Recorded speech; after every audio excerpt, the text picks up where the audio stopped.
कि आज जो है वो हमने इसको डील करा, ठीक है। दोबारा देखेंगे एक बार ध्यान से, आज रोटेशन कंप्लीट हो जाएगा। क्या कभी बोर्ड वाले पेपर में तुमसे पूछा जाएगा कि डेरिवेशन करके दिखाओ? कभी भी नहीं। क्या आपके पेपर में कभी इससे रिलेटेड कोई न्यूमेरिकल आएगा? कभी भी नहीं। लेकिन क्या कंपटीशन में पूछा जा सकता है? बिल्कुल, ठीक है। कंपटीशन ओरिएंटेड वर्क है, थोड़ा सा ध्यान दो, कोई बड़ी बात नहीं। चलिए बेटा, काम जो है वो हमने क्या करना है कि अलग अलग ऑब्जेक्ट्स जो हैं, अलग अलग शेप जो हैं, उनकी एक्सेलरेशन क्या होगी, कब?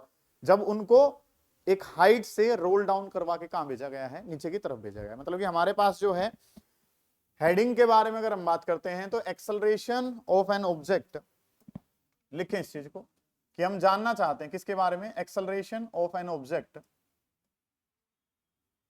During rolling. बड़े काम की चीज है, कंपटीशन ओरिएंटेड वर्क है, ठीक है। आपके सीबीएसई एग्जाम में नहीं पूछा जाएगा, लेकिन आपके कंपटीशन ओरिएंट के लिए ये चीजें जो है वो काफी इंपॉर्टेंट है, इन पे आप ध्यान देंगे। Acceleration of an object during rolling, कब? रोलिंग के दौरान, फ्रॉम एन इंक्लाइंड प्लेन, एक रोलिंग के दौरान एक इंक्लाइंड प्लेन से, कि एक्सेलरेशन की वैल्यू जो है सर वो क्या होगी, ये काम जो है ना वो हम जानना चाहते हैं। तो चीजें जो है सर वो हमारे पास क्या है, मान लो ये जो है हमारे पास एक इंक्लाइंड सरफेस है। सारे बच्चे ध्यान से समझें बेटा, आवाज ना करें, सिर्फ समझें, उतारे ना कोई भी बच्चा। सिर्फ समझोगे तो ही चीजें समझ में आएंगी, अदरवाइज नहीं आ पाएंगे। तो आपने जो है वो क्या मान लिया कि एक ऑब्जेक्ट जो है ये हमारे पास इस तरीके से रखा हुआ है, और ये ऑब्जेक्ट जो है वो क्या कर रहा है शौर्य? ये ऑब्जेक्ट जो आगे भी जा रहा है और ये क्या कर भी रहा है? रोटेशन भी कर रहा है। रोलिंग, रोलिंग तो आप जानते ही हैं। रोलिंग जो है वो हमारे पास क्या है सर? रोटेशन प्लस ट्रांसलेशन, ठीक है। ये जो चीज है वो हमारे पास क्या कहलाई है? रोलिंग कहलाई है। और इस रोलिंग के दौरान अगर हम बातें करते हैं तो चीजें जो है बेटा वो हमारे पास कुछ कैसे चल रही होंगी, उनके बारे में हम बात करना चाहते हैं। रोलिंग का मतलब ये शिका क्या होता है? Rotation plus translation. ये बात मुझे पता है। अगली जो बात है वो आपको क्या पता है कि ऑब्जेक्ट जो है वो नीचे की तरफ आ रहा है रोलिंग मोशन के दौरान, और जब ये नीचे की तरफ आएगा तो क्या क्या चीजें इससे रिलेटेड होंगी, उनके बारे में बात करते हैं। इस वाले काम में अगर मैं बात करूं आपसे, तो पुराना बहुत सारा डाटा जो है ना वो हम यूज कर रहे होंगे। पहली बात तो सर क्या कि मान लो ये एंगल जो है सर वो कितना है? थीटा। तो ये काम जो है वो हमने अब यहाँ पे सीखना है। सबसे पहली बात जो आपने जानी थी वो क्या कि बॉडी का वेट जो है वो सर कहां लगता है? Vertically downward. ये बात मुझे पता है और इसको मैंने लिखा, तो weight of the body is acting vertically downward. Weight mg जो है वो कहां लग रहा है? Vertically downward. ये बात मुझे पता है। अगली चीज जो है सर वो मुझे क्या पता है कि अगर हम रिएक्शन की बात करते हैं तो रिएक्शन जो है वो कहां लगती है? परपेंडिकुलर टू द सरफेस लगती है। अगली जब हम बात करें इसके अलावा, वो काम क्या था कि सर ये जो ऑब्जेक्ट है इसकी जो है इस तरीके से क्या है, हम जब नॉर्मल रिएक्शन जो है उसको सरफेस पे परपेंडिकुलर खींचते हैं तो इस तरीके से फिर कंपोनेंट जब हम तोड़ने लगते हैं तो ये एंगल जो है वो ज्योमेट्री से हम पहले से ही जानते हैं कि ये क्या था? थीटा हमारे पास था। एंगल के साथ वाले कंपोनेंट को जो नाम दिया जाता है सर वो क्या नाम दिया जाता है? mg cos theta. और एंगल के अपोजिट वाले को जो नाम दिया जाता है उसका नाम क्या है? mg sin theta. और क्योंकि ऑब्जेक्ट कहां जा रहा है? पीछे की तरफ, ठीक है। नीचे ऑब्जेक्ट जा रहे हैं तो जो फ्रिक्शनल फोर्स है सर वो कहां लगेगा? इसके अपोजिट। ये कुछ बातें जो हमने पहले वाली यूनिट्स में से उठाई हैं। बात नंबर 1, सेंटर पॉइंट से बॉडी का वेट वर्टिकली डाउनवर्ड है। बात नंबर 2, रिएक्शन जो है वो सरफेस पे कैसी है? परपेंडिकुलर है। अगली बात, कंपोनेंट तोड़ें तो एंगल के साथ वाला कोस और एंगल के अपोजिट वाला साइन होता है। बॉडी नीचे जा रही है तो फ्रिक्शन उसको क्या करता है? अपोज। बॉडी नीचे जा रही है तो फ्रिक्शनल फोर्स कहां लगेगा? पीछे की तरफ लगेगा। ये सारी बातें जो है सर वो हमें पता है। इन बातों से रिलेटेड कंसेप्ट जो है वो अब हमने आगे बढ़ाने हैं। सारे बच्चे यहां तक की बात जान पा रहे हैं? कोई बच्चा यहां तक के काम के लिए कुछ कहना चाहता है तो उसको पूछे भाई। अगली जो बात है सर जो हमने पढ़नी है वो क्या कि बॉडी जो है वो नीचे की तरफ आ रही है, एक्सेलरेशन कहां है? नीचे की तरफ है। तो हमने एक बात जानी थी डीएलम्बर्ट प्रिंसिपल से, और वो क्या थी कि नेट फोर्स जो है सर वो किसके बराबर होता है? मास मल्टीप्लाई बाई एक्सेलरेशन। बॉडी पे लगने वाला नेट फोर्स जो है वो किसके बराबर होता है? उसकी मास इंटू एक्सेलरेशन। बॉडी कहां जा रही है? नीचे। तो नीचे लाने वाला फोर्स का नाम क्या है? mg sin theta. उसको रोकने वाले का नाम क्या है? f dash. ये बातें जो है वो आप पहले भी जान चुके हो। तो नीचे लाने वाला फोर्स, नीचे लाने वाले फोर्स का नाम क्या है? mg sin theta. पीछे रोकने वाले फोर्स का नाम f डैश, और ये बराबर है किसके बराबर है? मास मल्टीप्लाई बाई एक्सेलरेशन। ये चीजें जो है सर वो मुझे पता है, और अगर ये बातें मुझे पता है तो मैं सारा काम कर पाऊंगा, ठीक है। ये बातें अभी तक इसमें हमने रोटेशन वाला इफेक्ट तो कहीं यूज ही नहीं करा, हम तो पुराना डाटा जो है वो सारा इस्तेमाल कर रहे हैं। बात नंबर 1 कि बॉडी का वेट जो है वो कहां लग रहा है? Vertically downward. ये सरफेस है, सरफेस पे परपेंडिकुलर क्या लगती है? रिएक्शन। अगली बात कि mg के कंपोनेंट तोड़ते हैं, एंगल के साथ वाले को क्या कहते हैं? कोस, अपोजिट वाले को क्या कहते हैं? साइन। नीचे लाने वाले का नाम क्या है? mg sin theta. ऊपर रोकने वाले का f डैश। तो mg sin थीटा माइनस का f डैश किसके बराबर है? मास मल्टीप्लाई बाई एक्सेलरेशन। ये बात आपको पता है। अब एक बात आपको जो और पता है कि ये ऑब्जेक्ट जो है ना सर, ये रोल करता हुआ नीचे की तरफ जा रहा है, मतलब ये घूम भी रहा है और ये कहां भी जा रहा है, नीचे की तरफ। और ये नीचे की तरफ कब जा पाया, मतलब ये रोटेशन इसमें कब आई, जब ये ऑब्जेक्ट इस वाले सरफेस के साथ किस में था, कॉन्टेक्ट में। अगर मैं इसको यहाँ पे नॉर्मली ऐसे छोड़ दूं तो ये सीधा कहां चला जाएगा, नीचे। कोई रोलिंग मोशन नहीं, कोई रोटेशन नहीं, ये सीधा कौन सा मोशन लेगा, ट्रांसलेशन। लेकिन जब इसको एक ऑब्जेक्ट मिला, साथ में एक सरफेस मिला, तो ये जो ये क्या कर रहा है, रोटेट कर रहा है। रोटेट कब कर पा रहा है, जब ये सरफेस अवेलेबल है। अगर ये सरफेस है तो क्या है, फ्रिक्शन, और फ्रिक्शन है तो ये क्या कर पा रहा है, रोटेट कर पा रहा है। इसको सिंपली ऐसे छोड़ो, यहां से छोड़ोगे तो ये कहां चला जाएगा, सीधा नीचे। लेकिन जब इसको इस तरीके से छोड़ रहा हूं तो ये क्या भी कर रहा है, रोटेट। ये रोटेट करवाने के पीछे योगदान किसका, सरफेस का। सरफेस क्या प्रोवाइड करता है, फ्रिक्शन। फ्रिक्शन की वजह से ये रोटेट कर रहा है, तो इसका मतलब फ्रिक्शनल फोर्स किसको प्रोवाइड कर रहा है, टॉर्क को प्रोवाइड कर रहा है। किसको प्रोवाइड कर रहा है, टॉर्क को। और अगर मैं बात करता हूं तो इसके लिए रोटेशन वाला काम मैं यहां पे लिखूं तो टॉर्क कल बताया था कि टॉर्क का एक फॉर्मूला होता है आई अल्फा। टॉर्क का एक फॉर्मूला तो क्या बताया था, आई अल्फा, और एक बताया था आर क्रॉस एफ। तो आर की जगह तो आर है, और जो हमारा फोर्स है, फोर्स की जगह जो वैल्यू है सर, वो कौन सा फोर्स है, यहाँ पे फ्रिक्शनल फोर्स है। कल ही समझा के गया था ये बात तो मैं आपको, कि सर जो हमारा टॉर्क होता है उसका फॉर्मूला होता है force multiply by perpendicular distance. तो आर क्रॉस एफ तो फॉर्मूला वो वाला बन गया। और टॉर्क का एक फॉर्मूला हमने क्या पढ़ रखा है, आई इंटू अल्फा। कैसे पढ़ रखा है, क्योंकि फोर्स का फॉर्मूला था मास इंटू एक्सेलरेशन। तो फोर्स का काम कौन करता है, अब टॉर्क। मास का काम कौन करता है, मोमेंट ऑफ इनर्शिया। और एक्सेलरेशन का काम कौन करता है, अल्फा। तो यहां से अगर मैं वैल्यू निकालना चाहूं तो वैल्यू जो है सर वो किसकी निकालेंगे हम, एफ डैश की वैल्यू अगर मैं निकालूंगा तो एफ डैश की वैल्यू जो है वो धानी क्या हो जाएगी, आई अल्फा, और डिवाइडेड बाई कितना हो जाएगा बेटा, आर हमारे पास। एफ डैश की वो वैल्यू निकालो, यहां पे पुट करो। ये क्या हो गया, M G sine theta, minus में क्या है, एफ डैश है। एफ डैश की वैल्यू कितनी है, आई अल्फा, और डिवाइडेड बाई कितना, आर। और ये वैल्यू किसके बराबर है sir, M multiply by A के बराबर है। हम सब जानते हैं इतनी बातों को, कुछ कहना चाहते हो इतने काम में, नहीं जी। अगली जो बात है सर वो अब हमने क्या करना है, अल्फा जो है उसको अगर चेंज करना चाहें तो अल्फा को चेंज कर सकते हैं, आई को चेंज करना चाहें तो आई को चेंज कर सकते हैं। कैसे करेंगे, सुनो ध्यान से, कि अगली जो बात है सर, आई का फॉर्मूला जो बेटा मास की टर्म में क्या लिखा जा सकता है, एम के का स्क्वायर। ये फॉर्मूला तो किसका था, आई का। आई जो है वो किसके बराबर होता है, एम के का स्क्वायर। और अल्फा जो है वो पता है, आर अल्फा किसके बराबर होता है, ए के। तो अल्फा बताऊंगा तो अल्फा क्या हो जाएगा, ए डिवाइडेड बाई आर। ये सारा एडिशनल डाटा जो है वो हम सबको पता है सर। इतना काम जो है ना वो पर्दे के पीछे है, जो आपको पता होना चाहिए, ठीक है। तो अब इन वैल्यूज को अगर मैं यहाँ पे रखना चाहूं तो काम क्या बन जाएगा, एम जी साइन थीटा तो लिख ही लिया तुमने। आई की जगह लिखूंगा तो क्या लिखूंगा, एम के का स्क्वायर। अल्फा, अल्फा को क्या लिख दूंगा मैं, ए डिवाइडेड बाई, और एक आर पहले से ही अवेलेबल है, और ये किसके बराबर हो गया, एम इंटू में ए के बराबर हो गया। सही है इतनी बातें। अब m तो मुझे सारों में दिखाई दे रहा है, तो m जो है वो हमने क्या कर दिया, कैंसिल कर दिया। एक्सेलरेशन चाहिए बेटा, एक्सेलरेशन इसमें भी है, एक्सेलरेशन इसमें भी, इन दोनों को कहां कर लेंगे, एक साथ कर लेंगे। तो वैल्यू जो है वो हमारे पास क्या बन गई, इस वैल्यू को लिखूंगा तो ये क्या बन गया, जी साइन थीटा। वहां पे एक्सेलरेशन खाली थी, और एक साथ में क्या वर्ड आया है, के स्क्वायर इंटू में ए डिवाइडेड बाई कितना है, आर स्क्वायर। मुझे ए की वैल्यू चाहिए, तो ए जो है पहले आप नैन्सी क्या कर लोगे, कॉमन लोगे। जी साइन थीटा, ए कॉमन लिया तो क्या बन गया हमारे पास, 1 plus K square divided by कितना, आर स्क्वायर। ये काम हमने कर लिया। ये वैल्यूज यहाँ पे कहाँ है, मल्टीप्लाई में, यहाँ जाके क्या होगी, डिवाइड में। जो चाहिए था वो आंसर आ गया बेटा। ये काम मुश्किल नहीं है, ये काम जो है वो आपके लिए इंपॉर्टेंट है, और ये पूछा गया है लगातार आपके कॉम्पिटिशन्स में, इसलिए आज जो है वो हमने इसको डील करा है, ठीक है। दोबारा देखेंगे एक बार ध्यान से, आज ये रोटेशन कंप्लीट हो जाएगा। क्या कभी बोर्ड वाले पेपर में तुमसे पूछा जाएगा कि ये डेरिवेशन करके दिखाओ, कभी भी नहीं। क्या आपके पेपर में कभी इससे रिलेटेड कोई न्यूमेरिकल आएगा, कभी भी नहीं। लेकिन क्या कंपटीशन में पूछा जा सकता है, बिल्कुल, ठीक है। कंपटीशन ओरिएंटेड वर्क है, थोड़ा सा ध्यान दो, कोई बड़ी बात नहीं है। कुछ बातें जो पहले पढ़ रखी हैं, सबसे पहला जो शब्द जो हमें पता होना चाहिए, that is rolling. What is rolling, rotation plus translation. गाड़ी का टायर है, घूम भी रहा है, आगे भी जा रहा है, तो ये वर्ड जो है वो क्या कहलाता है, रोलिंग कहलाता है। रोटेशन का मतलब तो एक ही जगह खड़े होकर घूमना, ठीक है। साइकिल को आपने स्टैंड पे लगा दिया और उसके टायर को घुमाते जा रहे हो, कौन सा मोशन है, रोटेशन है, ठीक है। ये जो ऑब्जेक्ट है इसको मैं ऐसे करके चला रहा हूं, सिंपल, ठीक है। वो जो मोशन है वो कौन सा है, ट्रांसलेशन। दोनों को कंबाइन कर दिया, क्या बन जाएगा, रोलिंग मोशन बन जाएगा, रोटेशन प्लस ट्रांसलेशन।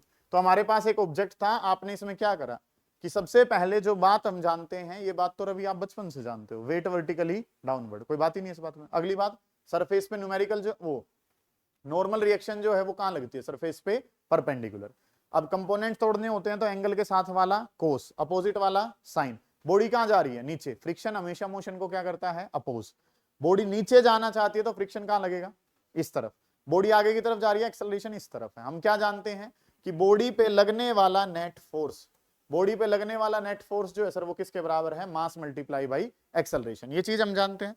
नीचे जो फोर्स लग रहा है वो क्या है, mg sin थीटा। पीछे जो लग रहा है उसका नाम एफ डैश, किसके बराबर होगा, mass into acceleration, F dash. अब हमने क्या देखा कि ये ऑब्जेक्ट मैं नॉर्मली छोड़ता हूं, ऐसे छोड़ता हूं तो कहां जा रहा है, नीचे। क्या ये घूम घूम के जा रहा है, नहीं। घूम के जाने के पीछे कारण किसका था, ये सरफेस मिला। अब सरफेस के आने से क्या आया, फ्रिक्शनल फोर्स आया। ठीक है, फ्रिक्शनल फोर्स आया तो इसका मतलब फ्रिक्शन ही बॉडी को क्या करवा रहा है, रोटेट करवा रहा है। तो टॉर्क के पीछे योगदान किसका है, फ्रिक्शनल फोर्स का। और फोर्स और टॉर्क में किसका रिलेशन होता है, बीच में आर आ जाता है। और टॉर्क का फॉर्मूला क्या भी होता है, आई अल्फा। यहां से अगर मैं फोर्स की वैल्यू निकालूं तो आर मल्टीप्लाई में था, कहां चला गया, डिवाइड में। तो एफ डैश की जो वैल्यू थी वो यहां पे मैंने रखी, I alpha divided by R. अब आई को बदलना है तो आई का फॉर्मूला एम के स्क्वायर। के क्या होता है यहाँ पे, रेडियस ऑफ गायरेशन होता है। ठीक है, तो आई को क्या लिखा, एम के स्क्वायर। अल्फा को हम क्या लिखते हैं, ए बाई आर। ये एम एम एम तीनों में था, काट दिया। ये यहाँ पे माइनस है, उस तरफ ले जाके प्लस। क्यों लेके प्लस में, क्योंकि हमारा काम क्या है, हमारा काम है एक्सेलरेशन निकालना। इसमें भी एक्सेलरेशन है, इसमें भी है, तो ये माइनस वाले को कहां लेंगे हम, प्लस में, ताकि एक्सेलरेशन हम निकाल सकें। ए वाले पार्ट को हमने एक तरफ करा, ए को कॉमन लिया, ये मल्टीप्लाई में था, यहाँ पे जाके किसका हो गया, डिवाइड का। तो एक्सेलरेशन जो है सर वो हमें निकालनी थी और एक्सेलरेशन बतानी थी, तो ये फॉर्मूला किसका आ गया, एक्सेलरेशन का। जानते हो आप इतनी बात को। अब जो तुमने टेबल बना रखी है, उस टेबल में अगर ये वैल्यूज में निकालना चाहता हूं तो मैं कैसे निकाल पाऊंगा। हालांकि और भी बहुत सारी चीजें जो है वो हम फिल करेंगे इसमें।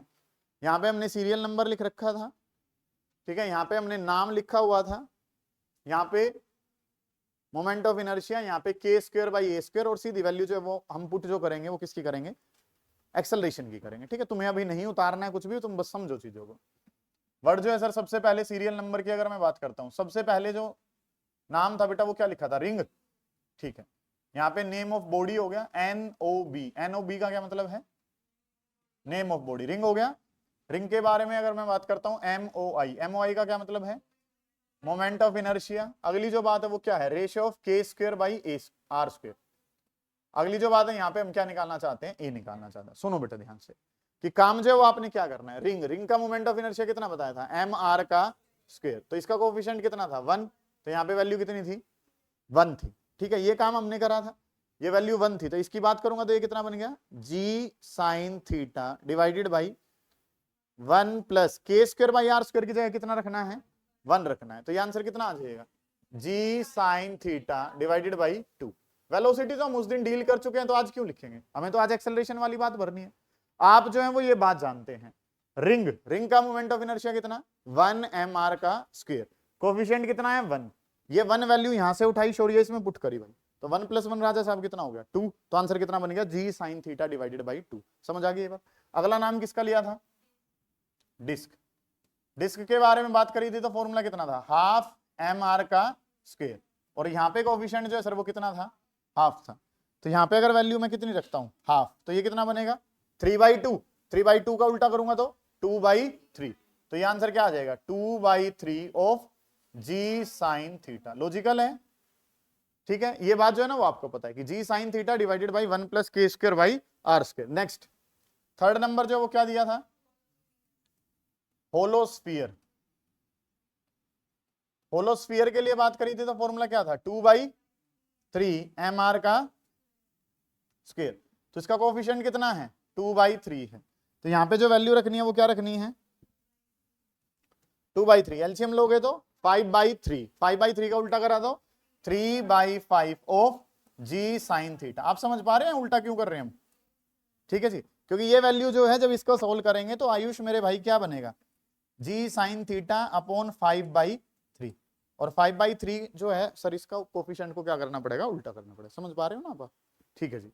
अगला जो नाम है सर वो क्या था, सॉलिड स्फीयर। सॉलिड स्फीयर के लिए जब हमने बातें करी तो सॉलिड स्फीयर जो है सर वो क्या था, 2/5 mr का स्क्वायर। तो कोएफिशिएंट कितना बन गया, 2/5। ये वैल्यू जो है सर यहाँ पे क्या करेंगे, 2/5 बनाएंगे तो वैल्यू कितनी हो जाएगी, 7/5 हो जाएगी, 7 डिवाइडेड बाई 5। उल्टा करूंगा तो क्या हो जाएगा, 5/7 ऑफ जी साइन थीटा। ये वैल्यू कितनी हो जाएगी, 5 डिवाइडेड बाई 7 ऑफ जी साइन थीटा। इस तरीके से काम हमारे पास बन गया, ये बन गया भाई प्रोग्राम। अगली जो चीज है सर, बात नंबर 5, होलो सिलेंडर, वो तो सेम ही बन जाती है। होलो सिलेंडर, होलो सिलेंडर क्या है, एम आर का स्क्वायर, कोफिशिएंट कितना है 1, ये वैल्यू कितनी आ जाएगी, जी साइन थीटा, और डिवाइडेड बाई कितना 2। अगली जो बात है सर, बात number 6, solid cylinder. Solid cylinder की बात करूं तो हाफ एम आर का स्क्वायर, कोफिशिएंट कितना हाफ बन जाएगा, और ये वैल्यू जो है वो कितनी आ जाएगी, 2/3 जी साइन थीटा। आपने पुरानी कॉपी में जो है बस ये एक्सेलरेशन उतारनी है, बाकी तो सब तुम जानते ही हो। एक बार दोबारा से चीजों को सारी को समझेंगे, उसके बाद आगे चलेंगे भाई। काम करना क्या है, रोलिंग। सबसे पहली जो शुरुआत है वो कहां से है, रोलिंग से। रोलिंग क्या होता है सर, गाड़ी का टायर रोटेट भी कर रहा है और आगे भी जा रहा है। रोलिंग जो है वो ट्रांसलेशन प्लस रोटेशन। तो एक ऑब्जेक्ट रखा था, सबसे पहले ऑब्जेक्ट रखे होते ही आपको क्या पता है, बॉडी का वेट वर्टिकली डाउनवर्ड, सरफेस पे परपेंडिकुलर रिएक्शन, कंपोनेंट तोड़े एंगल के साथ वाला कोस, अपोजिट वाला बॉडी नीचे जा रही है तो फ्रिक्शन कहां, पीछे की तरफ। अगली जो बात है सर वो हमें क्या पता है कि बॉडी नीचे की तरफ जा रही है तो एक्सेलरेशन नीचे है। बड़े वाला फोर्स माइनस में छोटे वाला किसके बराबर है, मास इनटू एक्सेलरेशन। अब जो फोर्स रोक रहा है वो क्या है, एफ डैश, फ्रिक्शनल फोर्स। लेकिन आपको पता चल रहा है कि फ्रिक्शन ही कारण है किसका, रोटेशन का, क्योंकि ऐसे तो बॉडी कहां जा रही थी, सीधी नीचे ही जा रही थी, वो रोल थोड़ी कर रही थी। तो जब ये सरफेस मिला तो उसने क्या शुरू करा, रोटेशन। इसका मतलब रोटेशन के लिए रिस्पॉन्सिबल कौन है, सरफेस। सरफेस ने क्या कर दिया आगे, फ्रिक्शन प्रोवाइड करा। तो फ्रिक्शन कारण है, किसका कारण है फ्रिक्शन, रोटेशन का। रोटेशन के लिए रिस्पॉन्सिबल कौन होता है, टॉर्क। तो tau is equal to R F dash, और ये फॉर्मूला क्या हो गया, आई अल्फा। एफ डैश बताना चाहता हूं तो आई अल्फा डिवाइडेड बाई क्या हो गया, आर। यहां पे रखा I alpha divided by R, I की जगह आई, आर की जगह आर, अल्फा की जगह अल्फा वाली वैल्यू आपने रखी। ये काम आपने करा। अब आगे जो है फिर आपने क्या करा, ए वाली टर्म्स को एक तरफ करा, ए को कॉमन लिया, जो मल्टीप्लाई में था कहां भेज दिया, डिवाइड में। जो अलग अलग पैरामीटर्स मेरे पास थे उनको पुट करा, सोल्व करा, आंसर आया। ये काम जो है वो हमने करना है। उतारें इस काम को, फिर आगे बढ़ेंगे। ये पढ़ लिया आपने कि यहाँ पे जो नाम है ना सर, यहाँ पे नाम है फ्रिक्शन का, और फ्रिक्शन से रिलेटेड हमारे पास एक चीज अवेलेबल है जिसका नाम क्या है, कोफिशिएंट ऑफ फ्रिक्शन। और कोफिशिएंट ऑफ फ्रिक्शन के बारे में सर अगर हम बात करना चाहें तो हमें क्या पता है कि अगर हम डील करना चाहते हैं किससे, कोफिशिएंट ऑफ फ्रिक्शन से। गौर करेंगे सारे बच्चे कि कोफिशिएंट ऑफ फ्रिक्शन जो है उसको लिखा जाता है लेटर म्यू से। कोफिशिएंट ऑफ फ्रिक्शन को किससे लिखा जाता है, coefficient of friction is denoted by letter mu, और इसको जो है वो हम लिखते हैं F dash divided by R. Coefficient of friction को किससे लिखा जाता है, F dash divided by R. F dash जो है वो तो क्या है sir, frictional force. F dash की वैल्यू चाहता हूं तो यहां से निकाल पाऊंगा मैं, एफ डैश जो है वो यहां से निकल जाएगा। आर, आर जो है वो किसके बैलेंस कर रहा है, आर जो है वो बैलेंस कर रहा है सर किसको, एम जी कोस थीटा। बिल्कुल ऊपर की तरफ कौन है, आर, और बिल्कुल उसके सीध में जो है उसका नाम क्या है, M G cos of theta. ये चीजें जो है ना सर वो हमारे पास है। तो सबसे पहले आर की बात करता हूं तो सर आर जो है, आर तो किसके बराबर है, एम जी कोस थीटा। इसमें तो कोई परेशानी है नहीं सर। बची हुई जो बात है सर उसका नाम क्या है, एफ डैश है। नाम जो है वो क्या है, एफ डैश। और इस एफ डैश के बारे में अगर मैं बात करना चाहूं तो मेरे पास जो फॉर्मूला था सर वो था M G sine theta minus का एफ डैश, और ये बराबर था किसके, मास इनटू एक्सेलरेशन के। ये चीज मेरे पास थी। एफ डैश माइनस में उस तरफ जाके किसका हो जाएगा, प्लस का। तो M G sine theta minus का एम ए, और ये बराबर किसके हो गया, एफ डैश के। अब जिस भी बॉडी के लिए बात करनी है, मान लो सबसे पहले वाली जो बॉडी है सर उसका नाम क्या है, रिंग, और रिंग वाला ही आंसर किसके लिए आएगा, होलो सिलेंडर के लिए। तो इन दोनों के लिए जब मैं बात करता हूं तो मैंने बात करी रिंग के लिए, या यही नाम जो है सर वो किसके लिए होगा, होलो सिलेंडर के लिए, क्योंकि दोनों के लिए जो आंसर था एक्सेलरेशन का वो क्या था, सेम। रिंग या होलो सिलेंडर के लिए जब मैंने बात करी तो मेरे पास जो चीजें बनी हैं सर उन पे अगर हम चर्चा करेंगे तो काम क्या बनेगा, एफ डैश। एक्सेलरेशन कितना था उसमें सर, एक्सेलरेशन की जो वैल्यू आई थी ना वो वैल्यू थी जी साइन थीटा, और डिवाइडेड बाई कितना था, 2। एक्सेलरेशन के लिए अगर मैं बात करता हूं तो सर एक्सेलरेशन की वैल्यू जो है वो किसके बराबर थी, G sine theta divided by 2 के बराबर थी।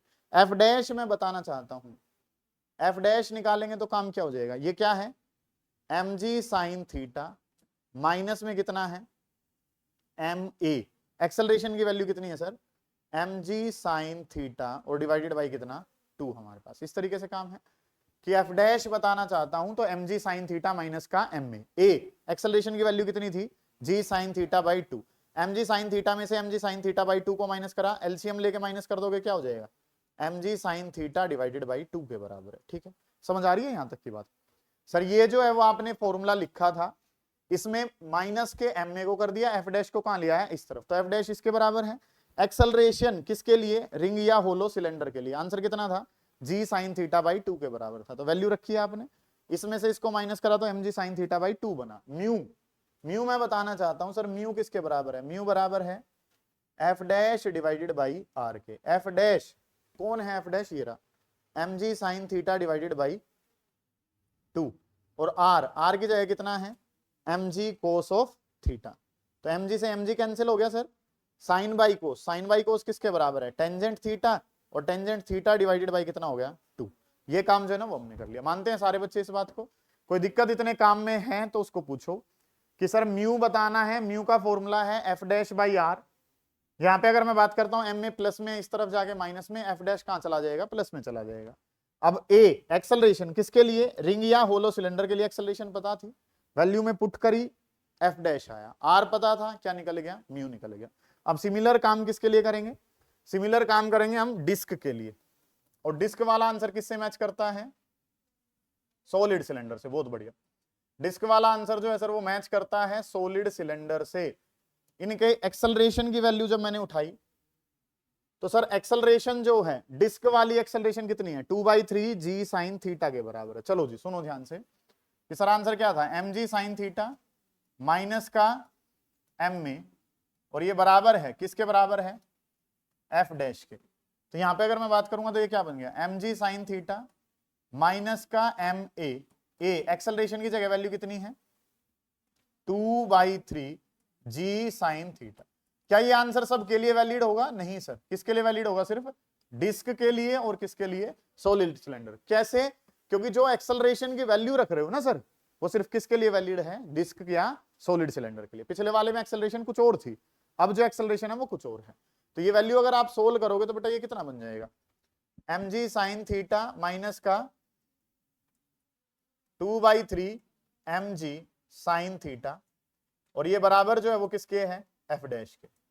अब बेटा इसका एलसीएम लोगे तो 3 में से 2 को माइनस करा तो 3 M G sine theta minus 2 M G sine theta, तो आंसर जो है वो किसके बराबर बनेगा एम जी साइन थीटा और डिवाइडेड बाई कितना हो जाएगा 3।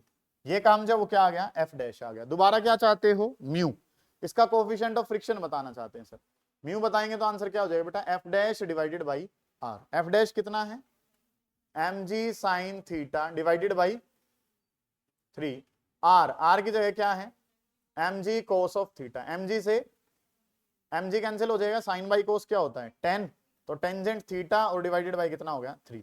ये वैल्यू जो है सर वो किसकी आ जाएगी म्यू की। ये म्यू जो आया है ये किसके लिए आया है डिस्क के लिए या फिर किसके लिए सॉलिड सिलेंडर के लिए। ठीक बात है दीपांशु, आप क्लियर कर पा रहे हो चीजों को, नहीं हो पा रही है तो अब थोड़ा सा गौर कर लो, चीजें क्लियर हो जाएंगी। थर्ड जो बात है सर वो क्या है होलोस्फीयर है। क्या नाम है होलोस्फीयर। मैं एक बार बेसिक से दोबारा से स्टार्ट करके तुम्हें बताना चाहता हूं, आप चीजों को समझे काम करना क्या है। सर बताना है म्यू, और म्यू का फॉर्मूला क्या है सर एफ डैश और डिवाइडेड बाई कितना है आर। सर मैं जो है म्यू बताना चाहता हूं और म्यू का फॉर्मूला क्या होता है F dash divided by R. इसमें अगर आर की बात करूं तो सर वो तो सभी के लिए फिक्स है, और आर किसके बराबर है M G cos of theta के। बात बची किसकी एफ डैश की। सर एफ डैश का यहाँ पे फॉर्मूला है, और एफ डैश का फॉर्मूला है एम जी साइन थीटा और माइनस में कितना है एम में। सर एफ डैश की बात करता हूं तो एफ डैश बराबर है किसके M G sine theta minus का एम में। अब होलोस्फीयर के लिए ए की वैल्यू, होलोस्फीयर के लिए ए की वैल्यू कितनी है 3/5 जी साइन थीटा। पुट करो भाई यहाँ पे आके एफ डैश बताना चाहता हूं तो M G sine theta minus का एम, ए की जगह कितना है 3/5 और इंटू में कितना जी साइन थीटा। मानते हो आप इतनी बातों को, कुछ कहना चाहते हो यहां तक के काम में कि ये जो एक्सेलरेशन वाली वैल्यू है, ये एक्सेलरेशन वाली वैल्यू सिर्फ किसके लिए वैलिड है, होलोस्फीयर के लिए वैलिड है। ठीक है, इतनी बात। अब एलसीएम लेंगे तो ये कितना बनेगा, 5 में से किसको माइनस करेंगे, 3 को, तो क्या बन जाएगा 2/5 और क्या हो जाएगा mg sin थीटा। मानते हैं आप इतनी बात को, 2/5 mg sin थीटा, और ये वैल्यू किसकी है, एफ डैश की। मैं क्या बताना चाहता हूं, म्यू, और म्यू का फॉर्मूला जो है सर वो क्या है, F dash divided by R. F dash क्या है, एफ डैश की जगह 2/5 mg sin थीटा, आर की जगह कौन है sir, mg cos of theta हमारे पास है। तो यहां पे क्या हो जाएगा, mg से mg कट जाएगा, तो आंसर किसके बराबर आ जाएगा 2/5, और साइन बाई कोस किसके बराबर होता है, tan थीटा। हमारा जो पर्पज है सर, हम क्या निकालना चाहते हैं, म्यू। म्यू का फॉर्मूला क्या होता है, एफ डैश बाई आर।